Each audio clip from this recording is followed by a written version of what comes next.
खबरों का बाजार हमेशा गर्म रहता है। इन गर्म बाजारों से हमें मतलब नहीं है। हम खबरों का बाजारीकरण नहीं करना चाहते। हम उन खबरों की तह तक पहुंचना चाहते हैं जिन खबरों की वजह से आपके जीवन पर असर पड़ता है। हम खबरों का पंचनामा करते हैं। दोनों चुनाव बिल्कुल अलग हैं।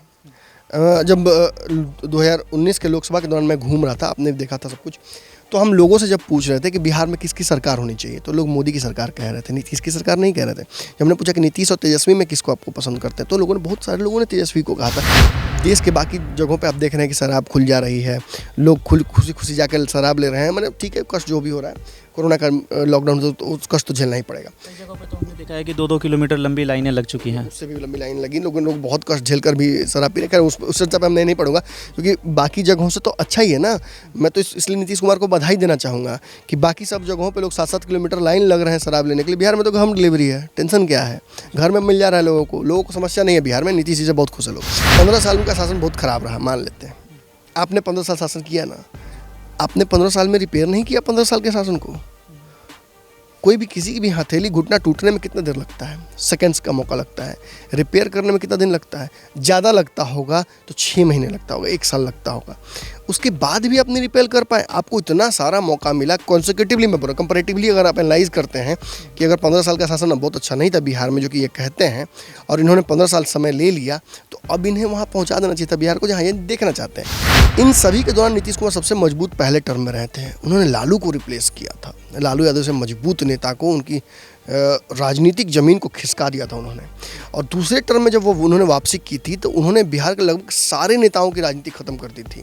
रामविलास पासवान, भाजपा के नेता, यहाँ तक कि मैं कहूँगा कि राजद के जो भी कद्दावर नेता लालू प्रसाद यादव के बाद भी थे, वो भी इनके सामने नतमस्तक थे। राम कृपाल यादव बहुत प्रयास कर रहे थे, राजद का उसमें ढो रहे थे, वो पूरा प्रयास कर रहे थे। अब्दुल बारी सिद्दीकी प्रयास कर रहे थे, कांग्रेस प्रयास कर रही थी, किसी का भी प्रयास इनके सामने कुछ नहीं। भाजपा के नेताओं का अगर आप चाल चलन, गिरिराज सिंह का चुप होना, आप क्या लगता है कि चुनाव तक गिरिराज सिंह चुप रहेंगे?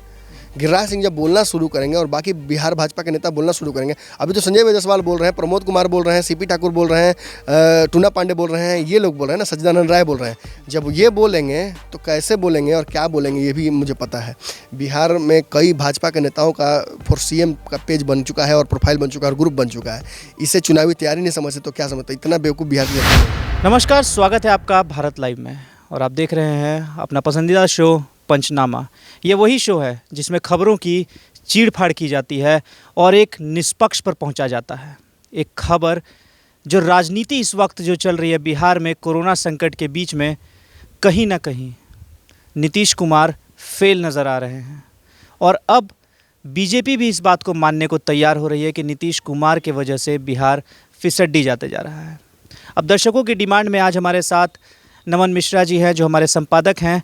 बात करेंगे उनसे। सर, जिस तरह से लगातार बीजेपी की तरफ से नीतीश कुमार के ऊपर भी निशाना साधा जा रहा है, साथ ही सुशील मोदी भी अब मानने लगे हैं कि नीतीश कुमार की वजह से ही बिहार फिसड्डी हो रहा है। आखिर क्या मुद्दे हैं, किस वजह से ऐसा बातें निकल कर आ रही हैं? देखिए, एक नाव अगर हो, वो नाव अगर जा रही हो समुद्र में बहुत अच्छे तरीके से, तो उस नाव पर कभी भी आपको चूहे नज़र नहीं आएंगे। लेकिन वो नाव अगर डूबने वाली हो ना, तो चूहे नज़र आना शुरू हो जाते हैं, क्योंकि चूहों को पता होता है कि नाव डूबने वाली है। अब सोचिएगा आपकी चूहों को कैसे पता होता है? तो इसका एक सिंपल लॉजिक है। चूहे जनरली सबसे निचली सतह पर रहते हैं, जहाँ खाद्यान्न और बाकी चीज़ रखी रहती हैं। उन निचली सतहों पर सबसे पहले नाव में पानी भरता है, छेद अगर होता है तो, और पानी घुसने के चलते उनको पता चल जाता है कि नीचे पानी आ गया है, तो वो ऊपर की ऊंचाई की जगहों पर भागते हैं, और वहाँ से फिर वो भागकर समुद्र में कूद जाते हैं और अपने रास्ता खोजने का प्रयास करते हैं। अब समझ ही गए होंगे बिहार की राजनीति में चूहा कौन है जी। लेकिन खैर चलिए, उस चूहे की बात क्या करना, हम बात करते हैं उस बात की जिसके चलते ही हमने आज ये पंचनामा किया है। नीतीश कुमार, आपने कहा कि बिल्कुल फिसड्डी नहीं, ऐसा नहीं है। मैं इस बात से इत्तेफाक नहीं रखता हूँ। नीतीश कुमार जितना उनका क्षमता है, हिम्मत है, वो प्रयास कर रहे हैं। नीतीश कुमार के किसी भी व्यक्ति के अगर पीठ पर आप बैताल ला दीजिएगा, मतलब एक्स्ट्रा बोझ डाल दीजिएगा, तो वो व्यक्ति कितना सर्वाइव कर सकता है? अपनी क्षमताओं से भी नीचे काम करता है। यही हाल है नीतीश कुमार का। नीतीश कुमार का पॉलिटिकल बैगेज इतना बड़ा हो चुका है।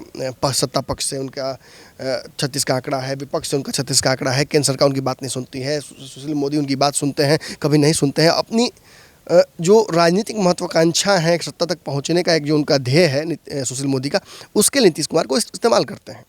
Nitish Kumar on the other hand, आप ये कह सकते हैं कि नीतीश कुमार को 3 भाग में डिवाइड कीजिए, उनकी राजनीति को 3 कालखंड में डिवाइड कीजिए। पहला जो फर्स्ट टर्म था उनका, दूसरा जो दूसरा टर्म था उनका, तीसरा जिसमें वो महागठबंधन के तहत भी आए और अब एनडीए में भी हैं। इन सभी के दौरान नीतीश कुमार सबसे मजबूत पहले टर्म में रहे थे। उन्होंने लालू को रिप्लेस किया था, लालू यादव से मजबूत नेता को, उनकी राजनीतिक ज़मीन को खिसका दिया था उन्होंने। और दूसरे टर्म में जब उन्होंने वापसी की थी तो उन्होंने बिहार के लगभग सारे नेताओं की राजनीति ख़त्म कर दी थी। रामविलास पासवान, भाजपा के नेता, यहाँ तक कि मैं कहूँगा कि राजद के जो भी कद्दावर नेता लालू प्रसाद यादव के बाद भी थे, वो भी इनके सामने नतमस्तक थे। राम कृपाल यादव बहुत प्रयास कर रहे थे, राजद का उसमें ढो रहे थे, वो पूरा प्रयास कर रहे थे। अब्दुल बारी सिद्दीकी प्रयास कर रहे थे, कांग्रेस प्रयास कर रही थी, किसी का भी प्रयास इनके सामने कुछ नहीं हुआ। कांग्रेस तो यहाँ तक कि इनके साथ हो गई और बैकडोर से सपोर्ट करने लगी सरकार को। इन परिस्थितियों के बावजूद नीतीश कुमार कमजोर कैसे पड़ सकते हैं क्योंकि नीतीश कुमार ने कुछ बैड पॉलिटिकल डिसीजंस लिए। उन्हें लगा कि उन्हें 2015 में महागठबंधन के तहत जाना चाहिए था। अगर वो उस प्लान के साथ स्टिक करते, उस प्लान पे टिके रहते तो शायद उनके लिए फ़ायदेमंद होता। लेकिन भाजपा ने उनके लिए हमेशा एक जाल बुनना शुरू कर दिया। मतलब वो जाल पॉलिटिकल नहीं था, वो पर्दे के पीछे का जाल था। एक विपक्ष के तौर पर भाजपा अपनी भूमिका नहीं निभा पा रही थी। भाजपा के लोग बोलते थे तो राबड़ी देवी उन्हें चुप करा देती थी, लालू प्रसाद यादव चुप करा देते थे, उनकी बातें सुन नहीं पा रहे थे। तो उन्होंने साम दाम दंड भेद का प्रयोग किया। भाजपा ने बिहार में सत्ता में आने के लिए सुशील मोदी का उपयोग करते हुए नीतीश कुमार से के ऐसे चक्र में बांधा कि आज नीतीश कुमार उन्हीं बातों पर बोल नहीं पाते जिन बातों के चलते तेजस्वी यादव से उन्होंने दूरी बनाई थी और कहा था कि तेजस्वी अगर इस्तीफा दे देंगे तो मैं सरकार चलने दूंगा, नहीं तो मैं इस्तीफा दे रहा हूँ और सरकार गिरा रहा हूँ। आप समझ लीजिए एक व्यक्ति इतना मजबूत था, वो इतना कमज़ोर कैसे हो गया? बस बैड पॉलिटिकल डिसीजन मेकिंग। और यही व्यक्ति अब बिहार का मुख्यमंत्री हैं और बिहार के में डिसीजंस जो ये ले रहे हैं। अब शराबबंदी को देख लीजिए, शराबबंदी एक बहुत अच्छा डिसीजन है। शराब बंद होने की वजह से देश में कितनी खुशहाली हो सकती है ये सब जानते हैं, लेकिन कैसे आप बंद कर सकते हैं? क्या लोगों ने जो मैंडेट आपको दिया है उसके खिलाफ आप जा सकते हैं? साफ तौर पर कहा जाए तो जो डिसीजन उन्होंने लिए उसको वो ज़मीन पर नहीं उतार पाए। कैसे उतार पाइएगा? आपको ज़मीन पर उतारने के लिए सबसे पहले तो आपको अपने आप को मजबूत करना होगा। नीतीश कुमार अगर पॉलिटिकली मजबूत रहेंगे, उन्हें पता रहेगा कि उनकी कुर्सी को कोई नहीं लाएगा, तब तो नीतीश कुमार कोई हैवी डिसीजंस ले सकते हैं। आप देख लीजिए कि भाजपा में एक अच्छा खासा गिरोह है नीतीश कुमार के खिलाफ काम करने वाला। वहीं सुशील मोदी हैं जो कि उनके साथ तो हैं, लेकिन मौका पड़ते ही भाजपा से डंटा पड़ता है तो Sushil Modi back to pavilion हो जाते हैं। हालांकि नीतीश कुमार ने जिस संदर्भ में सुशील मोदी ने जिस संदर्भ में ये बात कही थी, एक निजी चैनल के बात करने के दौरान उन्हें जब उनसे पूछा गया कि आप क्यों नहीं अपने बाहर में फंसे छात्रों को और जो आपके मजदूर हैं प्रवासी बिहारी हैं इनको क्यों नहीं वापस लेके आ रहे हैं, वो आने के लिए बेचैन है। हमारे चैनल पर 50 बार उन्होंने फ़ोन किया है, 5,000 फ़ोन आते हैं हमारे पास डेली। हम कई फ़ोन उठाते हैं, कहीं नहीं उठा पाते हैं। लाइव के दौरान भी अभी बाबा हमारे साथ लगातार लगे हुए हैं। तो आखिर इतने लोगों को वापस बुलाने का कोई तो स्कीम ऑफ थिंग्स होना चाहिए ना, कोई तो प्रयास होना चाहिए सरकार की तरफ से। आप हाथ नहीं खड़े कर सकते हैं और वही सुशील मोदी हाथ बार खड़े कर दे रहे हैं।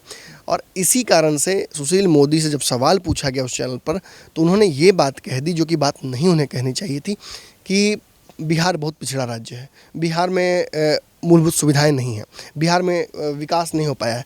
अरे 15 साल से एनडीए का शासन बिहार में है। अगर थोड़े कालखंड को छोड़ दें तो भाजपा और नीतीश कुमार तो मेजर पोर्शन ऑफ एथी में रहे। अगर भाजपा ये चाहती है कि नहीं, भाजपा 2015 में नहीं थी और तो उन्होंने कहीं ना कहीं नीतीश कुमार को सामने कर दिया। जब सामने सारी गोलियां चारों तरफ से जब हमला हो रहा है तो आप अपने दोस्त को आगे कर देते हैं, तो किस तरह की दोस्ती है आपकी? और उन्होंने वही किया, नीतीश कुमार को सामने कर दिया एक तरह से और कह दिया कि इनकी गलती है। देखिए, उन शब्दों का चयन उन्होंने नहीं किया, उन्होंने नहीं कहा कि नीतीश की गलती है, मगर उन्होंने कह दिया एक तरह से कि बिहार का विकास नहीं हो पाया है। और 15 साल के शासन में मैं कहता हूँ कि बड़ी से बड़ी जो समस्याएं हैं, 200 साल तक हम पर अंग्रेजों ने शासन किया, उससे पहले डच मुगल बहुत तरह का शासन हमारे पर रहा है, फिर भी भारत रिकवर किया था ना, भारत ने अपनी अर्थव्यवस्था को रिकवर किया था ना, भारत ने आज उस स्थिति में अपने आप को पहुंचाया ना कि विश्व गुरु हमें आज फिर से माना जा रहा है। कोरोना की समस्या के दौरान भी हम हाइड्रोक्लोरोक्विन, पीपीई किट्स जो भी है देशों को पहुंचा रहे हैं सहायता। इस स्थिति तक हम पहुँचे ना, तो बिहार नहीं पहुंच सकता है क्या बिहार में इतना पीछे लेकर चले गए थे लालू प्रसाद यादव, वो लालू प्रसाद यादव जिनको खुद नीतीश कुमार अपने साथ लेकर आए थे 2015 में। मतलब समझ लीजिएगा जैसा सारी चीज़ों को। और 15 साल उनका शासन बहुत ख़राब रहा, मान लेते हैं। आपने 15 साल शासन किया ना, आपने 15 साल में रिपेयर नहीं किया 15 साल के शासन को। कोई भी किसी की भी हथेली घुटना टूटने में कितना देर लगता है? सेकंड्स का मौका लगता है। रिपेयर करने में कितना दिन लगता है? ज़्यादा लगता होगा तो 6 महीने लगता होगा, 1 साल लगता होगा। उसके बाद भी अपनी रिपेयर कर पाए, आपको इतना सारा मौका मिला कॉन्सिक्यूटिवली, मैं बोल रहा हूँ कंपैरेटिवली अगर आप एनालाइज करते हैं कि अगर 15 साल का शासन बहुत अच्छा नहीं था बिहार में, जो कि ये कहते हैं, और इन्होंने 15 साल समय ले लिया, तो अब इन्हें वहाँ पहुँचा देना चाहिए था बिहार को, जहाँ ये देखना चाहते हैं। लेकिन ना विज़न है, बिहार डूबता है। सुशील मोदी कैसे हाफ पैंट पहन कर भागे थे, आपको याद ही होगा। बिहार में कोरोना की महामारी होती, नीतीश कुमार और सुशील मोदी दोनों चुप हो जाते हैं। नीतीश कुमार की चुप्पी तो मैं समझ सकता हूँ, मैं उनकी मजबूरियों को समझ रहा हूँ। जिस तरह से विपक्ष कह रहा है कि नीतीश कुमार जो हैं एनडीए गठबंधन में असहज महसूस कर रहे हैं, वो अपने जो डिसीजन है वो ले नहीं पा रहे हैं। इन बातों को समझने के लिए कोई बहुत बड़ा विश्लेषक नहीं होना जरूरी है। बिहार में नीतीश कुमार जिस तरह से भाजपा के एक षड्यंत्र में फंस चुके हैं, ये बाहर नहीं निकल सकते। संजय जायसवाल इन्हें बदनाम करते हैं, इनके ऊपर, इनके खिलाफ लगातार आवाज़ उठाते हैं। इस पार्टी में, भाजपा के, मैं बोल रहा हूँ कि एक अच्छा खासा कॉकस है, एक अच्छा ग्रुप है जो कि नीतीश कुमार के खिलाफ काम कर रहा है।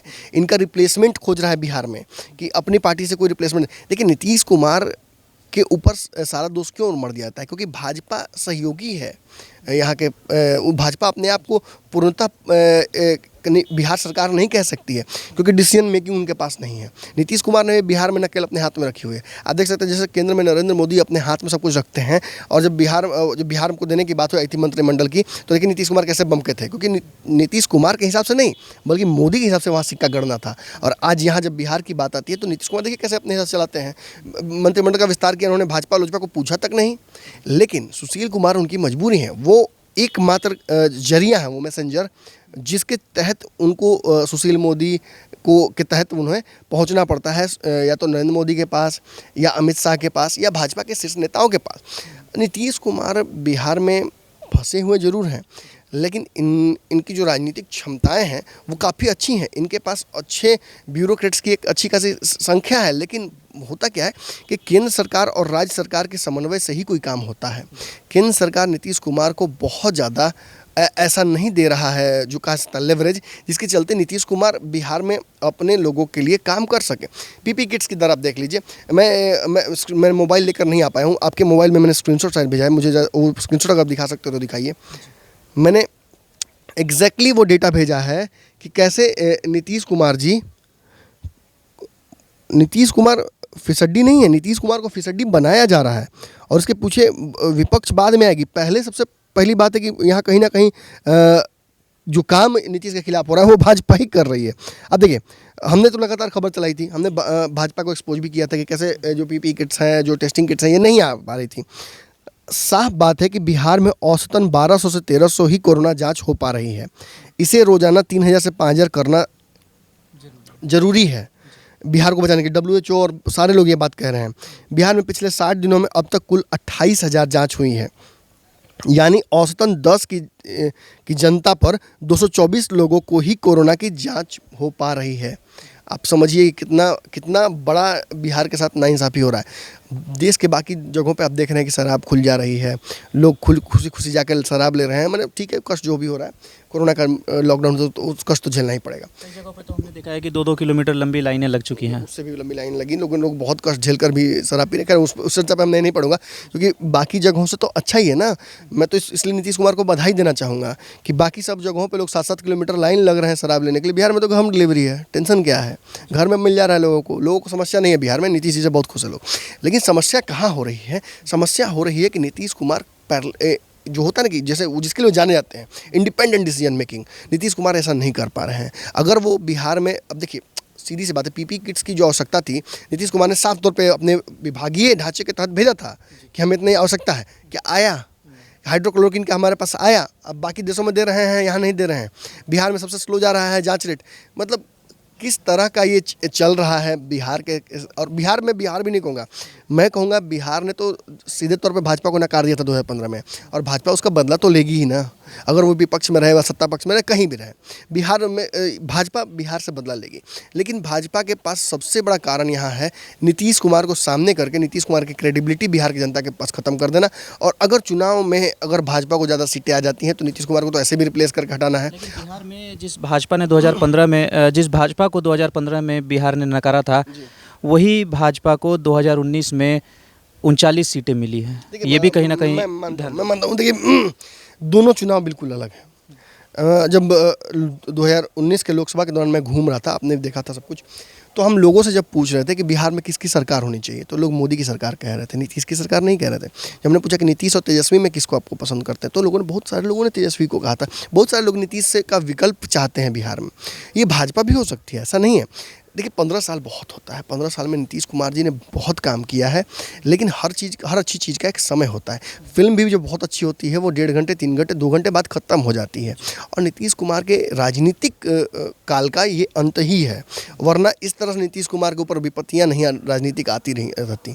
बिहार जिस तरह से झेल रहा है, अरे ये कोरोना कोई नई बात थोड़ी, हमें तो चमकी बुखार से हर बार झेलना पड़ता है, पटना डेंगू से झेलना पड़ता है, बारिश, बाढ़, इन सभी चीज़ों से झेलना पड़ता है। अगर देखा जाए तो कोरोना से तो सिर्फ अभी 4 ही मौत हुई हैं बिहार में, लेकिन चमकी बुखार से कितने बच्चे मर जाते हैं, आंकड़ा भी नहीं है, आप खुद देखिए।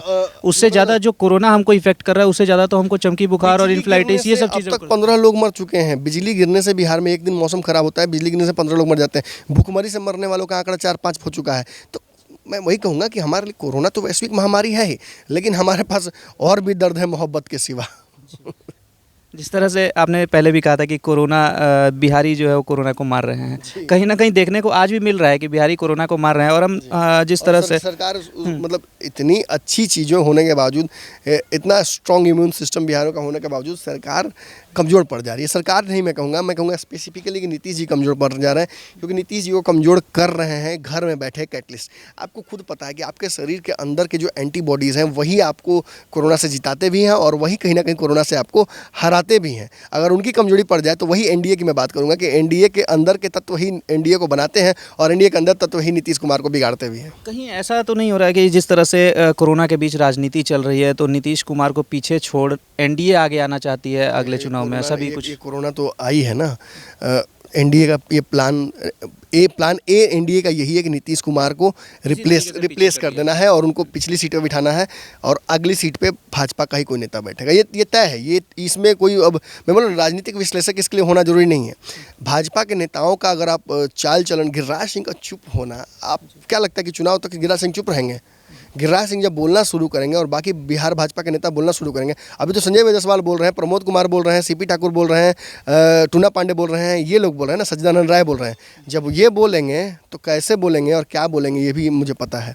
बिहार में कई भाजपा के नेताओं का फॉर सीएम का पेज बन चुका है और प्रोफाइल बन चुका है और ग्रुप बन चुका है। इसे चुनावी तैयारी नहीं समझते तो क्या समझते? इतना बेवकूफ़ बिहार की जनता नहीं है। तो ये था आज का पंचनामा, और पंचनामा आपने देख लिया कि किस तरह से जो आने वाला सिचुएशन है उसकी चीड़-फाड़ हो चुकी है, निष्पक्ष आपके सामने रख दिया गया है। खबर अगर पसंद आई हो तो इसको शेयर जरूर करें अपने दोस्तों के साथ, और साथ ही अगर आपने चैनल को लाइक नहीं किया, अगर जी वीडियो शेयर करेंगे तभी पंचनामा मैं करूँगा। जी पंचनामा का मेरा शर्त ही शुरू से रहा है कि अगर दर्शक इस वीडियो को शेयर करके बहुत लोगों तक पहुंचाएंगे, मार्केट में हमारे बहुत सारे कंपटीटर हैं, हम चाहते हैं हम उनसे ऊपर उठना, तो आप ही हमें ऊपर उठा सकते हैं। हमें कोई सरकारी ऐड या जो सरकारी तंत्र होता है पैसे का, उससे उसका कोई लोभ नहीं है। आपका एक एक शेयर हमारे लिए बहुत महत्वपूर्ण है। आप शेयर कीजिए, इस चैनल को सब्सक्राइब कीजिए, और सबसे बड़ी बात, हमारी खबरों को अपने मित्रों तक पहुँचाइए। और आपका सहयोग रहा तो इसी तरह से हम पंचनामा का अगला एपिसोड भी आपके पास लाएंगे, और वो निष्पक्ष खबरें जो जड़ तक हम पहुंचेंगे उस चीज़ों की। इस वीडियो को शेयर जरूर कीजिएगा और हमारा मनोबल जरूर बढ़ाइएगा। बाकी खबरों के लिए बने रहे हमारे साथ, भारत लाइव के साथ। धन्यवाद।